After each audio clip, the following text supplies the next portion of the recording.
Ibrani pasalnya yang kelima.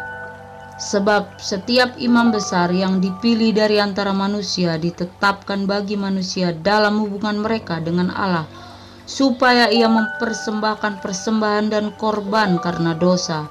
Ia harus dapat mengerti orang-orang yang jahil dan orang-orang yang sesat, karena ia sendiri penuh dengan kelemahan, yang mengharuskannya untuk mempersembahkan korban karena dosa, bukan saja bagi umat tetapi juga bagi dirinya sendiri. Dan tidak seorang pun yang mengambil kehormatan itu bagi dirinya sendiri, tetapi dipanggil untuk itu oleh Allah, seperti yang telah terjadi dengan Harun. Demikian pula Kristus tidak memuliakan dirinya sendiri dengan menjadi imam besar, tetapi dipermuliakan oleh Dia yang berfirman kepadanya, "Anakku, engkau telah kuperanakkan pada hari ini." Sebagaimana firman-Nya dalam suatu nas lain, "Engkau adalah imam untuk selama-lamanya menurut peraturan Melkisedek." Dalam hidupnya sebagai manusia, ia telah mempersembahkan doa dan permohonan dengan ratap tangis dan keluhan kepada Dia yang sanggup menyelamatkannya dari maut, dan karena kesalehannya ia telah didengarkan. Dan sekalipun ia adalah anak, ia telah belajar menjadi taat dari apa yang telah dideritanya. Dan sesudah ia mencapai kesempurnaannya, ia menjadi pokok keselamatan yang abadi bagi semua orang yang taat kepadanya, dan ia dipanggil menjadi imam besar oleh Allah menurut peraturan Melkisedek. Peringatan supaya jangan murtad. Tentang hal itu banyak yang harus kami katakan, tetapi yang sukar untuk dijelaskan, karena kamu telah lamban dalam hal mendengarkan. Sebab sekalipun kamu ditinjau dari sudut waktu, sudah seharusnya menjadi pengajar. Kamu masih perlu lagi diajarkan asas-asas pokok dari pernyataan Allah, dan kamu masih memerlukan susu, bukan makanan keras. Sebab barang siapa masih memerlukan susu, ia tidak memahami ajaran tentang kebenaran, sebab ia adalah anak kecil. Tetapi makanan keras adalah untuk orang-orang dewasa, yang karena mempunyai panca indera yang terlatih untuk membedakan yang baik dari yang jahat.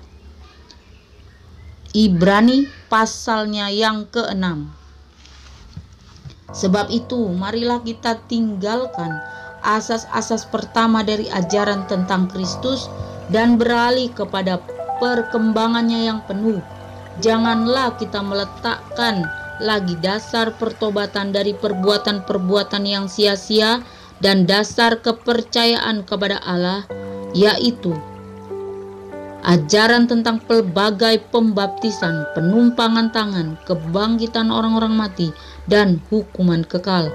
Dan itulah yang akan kita perbuat jika Allah mengizinkannya, sebab mereka yang pernah diterangi hatinya, yang pernah mengecap karunia sorgawi, dan yang pernah mendapat bagian dalam Roh Kudus, dan yang mengecap firman yang baik dari Allah, dan karunia-karunia dunia yang akan datang. Namun yang murtad lagi tidak mungkin dibaharui sekali lagi sedemikian hingga mereka bertobat, sebab mereka menyalibkan lagi anak Allah bagi diri mereka dan menghinanya di muka umum. Sebab tanah yang menghisap air hujan yang sering turun ke atasnya, dan yang menghasilkan tumbuh-tumbuhan yang berguna bagi mereka yang mengerjakannya, menerima berkat dari Allah. Tetapi jikalau tanah itu menghasilkan semak duri dan rumput duri, tidaklah ia berguna, dan sudah dekat pada kutuk yang berakhir dengan pembakaran. Berpegang teguh pada pengharapan. Tetapi hai saudara-saudaraku yang kekasih, sekalipun kami berkata demikian tentang kamu, kami yakin bahwa kamu memiliki sesuatu yang lebih baik yang mengandung keselamatan.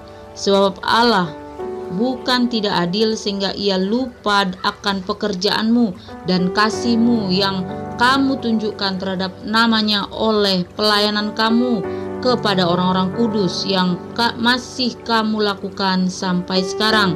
Tetapi kami ingin supaya kamu masing-masing menunjukkan kesungguhan yang sama untuk menjadikan pengharapanmu suatu milik yang pasti sampai pada akhirnya, agar kamu jangan menjadi lamban, tetapi menjadi penurut-penurut mereka yang oleh iman dan kesabaran mendapat bagian dalam apa yang dijanjikan Allah. Sebab ketika Allah memberikan janjinya kepada Abraham, ia bersumpah demi dirinya sendiri, karena tidak ada orang yang lebih tinggi daripadanya. Katanya, sesungguhnya Aku akan memberkati engkau berlimpah-limpah dan akan membuat engkau sangat banyak. Abraham menanti dengan sabar, dan dengan demikian ia memperoleh apa yang dijanjikan kepadanya. Sebab manusia bersumpah demi orang yang lebih tinggi, dan sumpah itu menjadi suatu pengokohan baginya yang mengakhiri segala bantahan.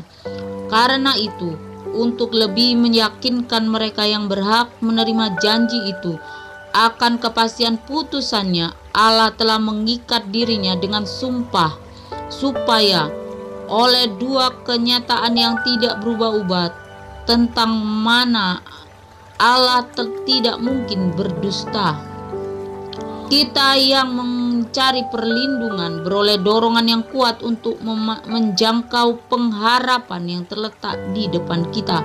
Pengharapan itu adalah sauh yang kuat dan aman bagi jiwa kita, yang telah dilabuhkan sampai ke belakang tabir, di mana Yesus telah masuk sebagai perintis bagi kita ketika ia menurut peraturan Melkisedek menjadi imam besar sampai selama-lamanya.